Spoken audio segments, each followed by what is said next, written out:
লোকেও শুভকামনা জানাইছে নোয়াখালী এক্সপ্রেস টিমের জন্য। যেটাই হোক কাপায় দিতে হইব, ফাটাই দিতে হইব। রোকিয়া দেখবে, নোয়াখালী বসে দেখবে। কাবিলা যেহেতু একটু সবসময় একটু শাসনের মধ্যে রাখে আর কি, প্রত্যেক খেলার থাকাটা একটু ডিফিকাল্ট। তারপর আমি চেষ্টা করব যে গুরুত্বপূর্ণ খেলাগুলোতে থাকার জন্য। সময় ক্রিকেটের সাথে যুক্ত ছিলাম স্কুল লাইফ থেকে। আমি নির্বাণ ক্রিকেট খেলতাম। স্পোর্টস জার্নালিস্ট ম্যাক্সিমামই চেনা মুখ, কারণ আমি প্রচুর স্পোর্টসের নিউজ দেখি। সেই সুবাদে অনেক স্পোর্টস জার্নালিস্টদের। রোকিয়া দেখবে, নোয়াখালী বসে দেখবে। নোয়াখালী বসে দেখবে, সেদিন তো আবার মানুষের সামনে খুব একটা আসে না। কাবিলা যেহেতু একটু সবসময় একটু শাসনের মধ্যে রাখে আর কি, তো একটু নোয়াখালী বসে দেখবে। এবং রোকেও শুভকামনা জানাইছে নোয়াখালী এক্সপ্রেস টিমের জন্য। যেহেতু আপনারা জানেন যে আমাদের মাসের প্রায় 20 দিনের মতো ব্যাচেলার পয়েন্টে শ্যুট করতে হয়, যেহেতু এটা আমাদের ওটিটিতে যাচ্ছে। সো আমরা শ্যুটটাও আসলে ওটিটি ফরম্যাটেই করি, ওরকম গ্র্যান্ড আয়োজন নিয়েই করে থাকি। সো প্রত্যেক খেলার থাকাটা একটু ডিফিকাল্ট। তারপর আমি চেষ্টা করব যে গুরুত্বপূর্ণ খেলাগুলোতে থাকার জন্য। ক্রিকেট উন্মাদনার সাথে সবসময় নিজেদেরকে শরিক করেন, তারা ব্যাপারটাকে পজিটিভলি নেবেন, নোয়াখালী টিমকে ইন্সপায়ার্ড করবেন। এবং নোয়াখালী টিম থেকে এবার যখন আমাদের একটা ভালো আরও কয়েকজন খেলোয়াড় যখন বের হবে, তারা আলটিমেটলি কিন্তু আমাদের জাতীয় দলেই খেলবে।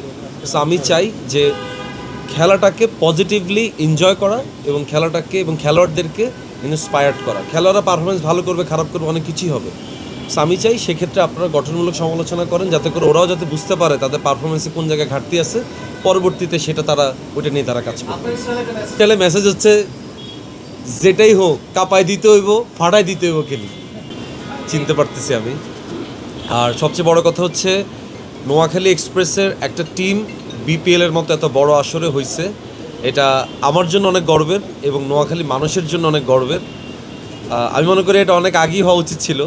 যুক্তরাষ্ট্রের 1 নম্বর জিম চেইন গোল্ড জিম এখন আবারও বাংলাদেশে। বসুন্ধরা আবাসিক এলাকা ও বসুন্ধরা সিটি শপিং মলে।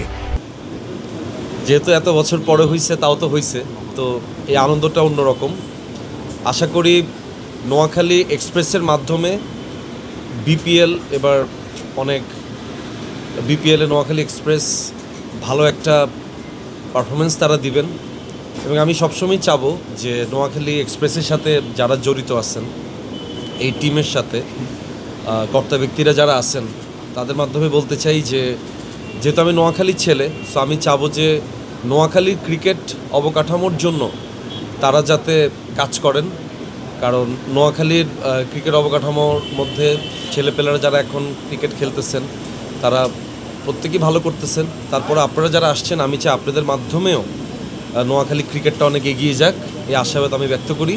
এবং আমি যেহেতু টিমের ব্র্যান্ড অ্যাম্বাসেডর হিসেবে যুক্ত হয়েছি, সো আমি চাবো আমার মাধ্যমেও টিম এবং নোয়াখালীর মানুষ একটা পজিটিভ ভাইব পাবে। সময় ক্রিকেটের সাথে যুক্ত ছিলাম স্কুল লাইফ থেকে। আমি নির্বাণ ক্রিকেট খেলতাম এবং আমি একটা ক্রিকেটের সাথে সবসময় অতপ্রতভাবে কোনো না কোনোভাবে যুক্ত থাকতাম। এবং আপনারা জানেন আমার একটা ফাউন্ডেশন আছে, ডাকবাক্স। ওইটার মাধ্যমে আমি প্রত্যেক বছর আমার নাখালপাড়াতে আমি ক্রিকেট টুর্নামেন্টের আয়োজন করে থাকি। গত বছরও করছি, ইনশাল্লাহ এই বছর আমরা করতেছি শীতকালে। সো ক্রিকেট আমার একটা আবেগের জায়গা, ক্রিকেট আমার একটা ভালোবাসার জায়গা। ইস্যু দেখেন, এগুলো আসলে ধরেন ক্রিকেটের সাথে যারা যুক্ত আছেন, বাংলাদেশ ক্রিকেট বোর্ড বিসিবির যারা আছেন, তারাই ব্যাপারগুলোকে মানে দেখবেন, তারা এগুলোকে তদন্ত করবেন। বাট আমাদের দিক থেকে আমরা চাবো যে এগুলো না হওয়াটাই বেটার। শুধুমাত্র ক্রিকেট অঙ্গনে না, যে কোনো অঙ্গনেই আসলে ফিক্সিং বলেন, দুর্নীতি বলেন, এগুলা কোনো অঙ্গনেই আসলে কাম্য নয়। সো আমাদের জায়গা থেকেও আমরা চাবো এটা যাতে না হয়।